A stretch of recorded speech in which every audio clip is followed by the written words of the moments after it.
Um, all right, you ready? Yes. Okay. So how do you think gay marriage will be for the state? Like, do you think it'll be good or bad? Well, you know, it's a novel concept certainly as it opposed to as it affects you know, folks of the same sex, but you know, it's obviously been upheld now by the highest court in our land, the U.S. Supreme Court. So that being said, it's something that you know, we're going to reckon with in West Virginia, and I think it is a further evolution of equal rights across the board for all individuals in our state, and so I think it'll ultimately be a progressive thing for our state. Were you surprised when this, was upheld or? Well, the speed that it happened probably was sort of surprising, how quickly it happened in West Virginia. You know, there was a case pending to set aside the Defense of Marriage Act in West Virginia, but that was on appeal to the U.S. Supreme Court.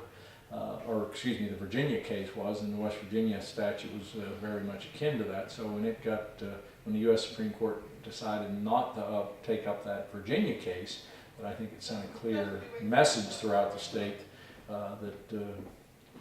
that overturning of the Virginia statute would be equally applied here in West Virginia. So we're stuck, or we're bound by, I won't say stuck, but we're bound by precedent set by the U.S. Supreme Court. And folks say, well, that's, you know, this is, gay marriage is just such an off-the-wall liberal concept. But keep in mind that, you know, the original attacks that were taken to overturn the Proposition 8, I believe, out in over in California, were led by Ted Olson, who was the Solicitor General of George W. Bush.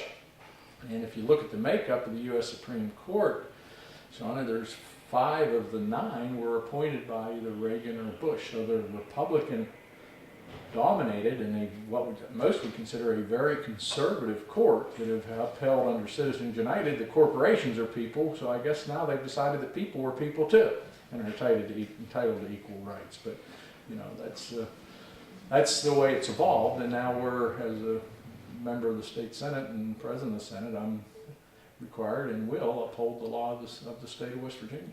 Have you got a lot of feedback, like negative, positive, from the state people? No. No. Not really.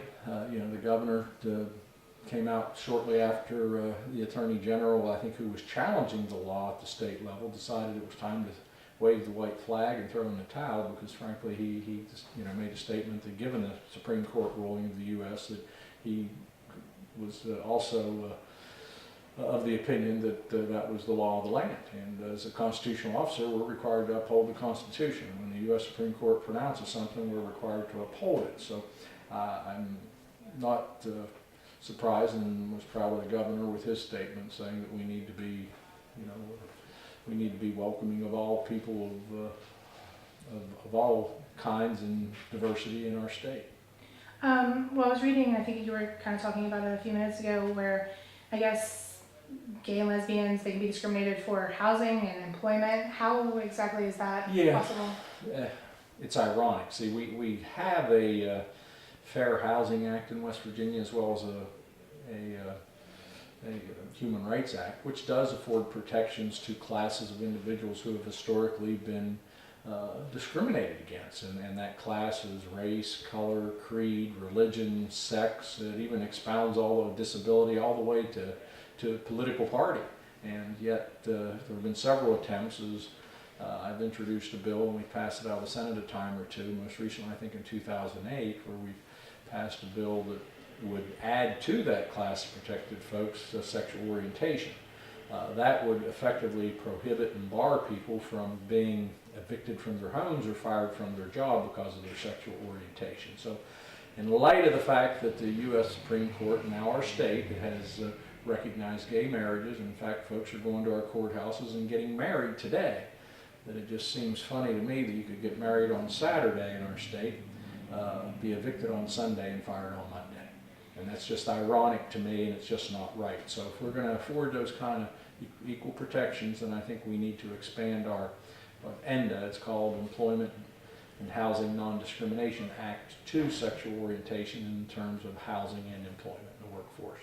Is this something you think is going to come up next session, and how do you think it'll turn out? Well, I'm confident that it will, and it's, again, we've passed it out of the Senate in the past. I think now the House, it's just, I think they'll be much more receptive as well, because I think they, they're all sworn to uphold the Constitution, and the Constitution provides for equal protection for all people, and the U.S. Supreme Court has upheld that folks can, now get married regardless of their sexual orientation. So if that's the case, it just, I think it sends a terrible message for us as a state and to our young people, truthfully, that you're not welcome in our state based upon not the job you do in the workplace, not the whether you pay your rent on time and how well you keep the apartment, but who you love at night. And that's not government's business in my view, and I'm hopeful that the House will see the clear writing on the wall. To me, it's so clear and so obvious that it's just something that needs to be done. That's all I have. Is there anything else you'd like to say? Not that I can think of here today. All right, thank you. It's been a pleasure. Yeah, it's been a pleasure. I really appreciate this. Sorry again for making you wait. Oh, you're fine. You're fine. I was just happy you water or do it. anything? No, I'm good. Thank you. So you still have time to work down here? A little bit. Little bit. We've got a couple other things that we're paving our parking lot in the back, so unfortunately, I have nowhere to park, so I have to keep parking on the street and then moving my car every 2 hours. So, and my wife's, I've got a daughter who's a senior at Morgantown. She's on the long break as well, so they were going to a movie this afternoon, I think. So I had to go home and let the dogs out. There you go. Thank you very much. All right, Sean. Nice meeting you. Yeah, you too.